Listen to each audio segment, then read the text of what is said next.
Okay everyone, so now we're going to look at an over-under pass. We'll do it from like a half guard position, but really we could do it from anywhere, any situation where I can get one arm under and one arm over. You can start looking at this pass. But for the purposes of this video today, I'm just going to do it from a half guard because it's very kind of good position to attain these both grips quite simplistically. So I'm in Nick's half guard here. And as the name of the pass suggests, I want one arm under and one arm over to start completing the pass. Now, before you start jumping straight into the pass, it's important to know what I'm trying to achieve with this pass. So what I'm trying to do is, ideally, I want to put loads of pressure and pin Nick's hips to the mat.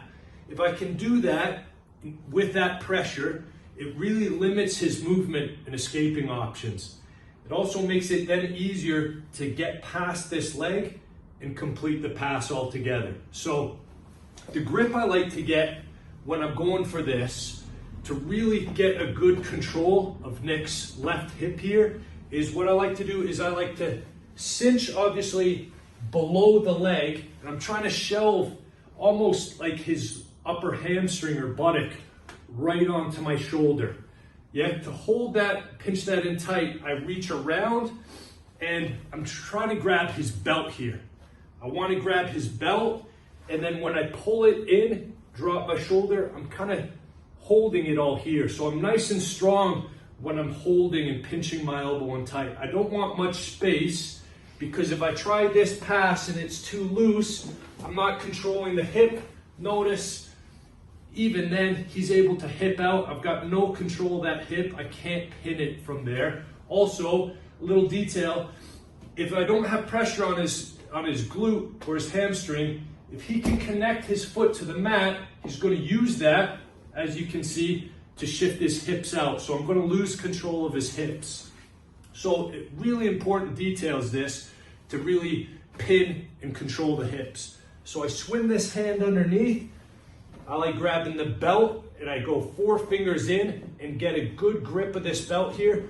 And then as I do that, before I commit to this pass, I gotta make sure I'm controlling the other leg. So I like to grab in control of the outside of the knee right here. Another important detail is I gotta protect this arm.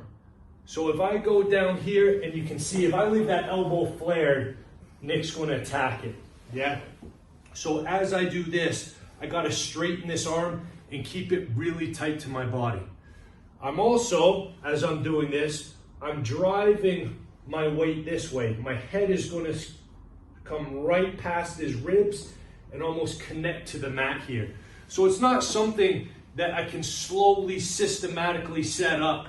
It's something as soon as I kind of get these grips in the position, I've gotta start going right into the pass. Otherwise, Nick's going to be attacking and he's going to dismantle the pass before I can initiate it. So I swing this hand underneath as I'm lowering my shoulder. So I grab the belt, pulling this in, driving my head in. Notice how I come up onto my toes so I can push. All this while I've got connection to his knee and I'm pushing this knee down. So this first start of the pass is here. Yeah? It should be hard for Nick now to move his hips out. Yeah, so I'm doing what I need to do to keep his hips pinned to the mat. I'm also shelving his leg here. If you can't make that connection to the mat, he's going to really struggle to get that hip out, which is what I want to achieve. So once I get to this position, I'm controlling the elbow, I'm safe from attack, so I can now look at passing this leg. The way I'm going to do that is I'm going to balance on just one leg and I'm going to step this leg out. I can come all the way out here if needs be. I still have the hip nice and secure, but I just have to get past the leg. As soon as I do, I swing my right knee back in. You can see I'm shelving the leg now. So now I don't need this hand here to controlling the knee because I'm past it now. He's not going to be able to get that knee back. So as soon as I go here and shelve the knee, I can then start walking my feet down and pinning these hips. This left hand is now free to come up, take that hand out, and you're in side control. Okay, so one more time. Again, I'd like to highlight, I can do this nice and slow. Basically, as long as I can keep his hip pinned, that gives me all the time in the world to then navigate past this leg. So if you're bigger or stronger than your opponent, it's very hard for him to get his hips out.